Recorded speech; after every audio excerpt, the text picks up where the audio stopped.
realm of riddles.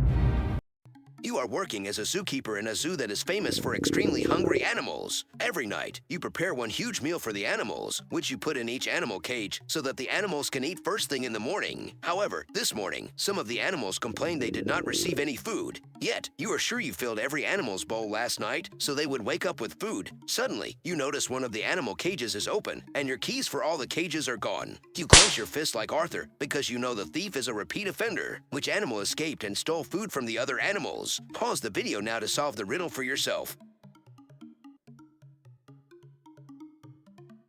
Let's look at things logically. You fed all the animals, so the theft must have happened after you fed the last animal. You would have noticed any animal taking your keys from you, except for a chameleon. While you turned around after closing the chameleon's cage, the chameleon, cloaked in invisibility, swiftly took your keys. After you left the zoo, the chameleon unlocked its cage and stole food from the other animals as they were sleeping. After figuring it out, you moved the chameleon to a maximum security zoo on Alcatraz Island.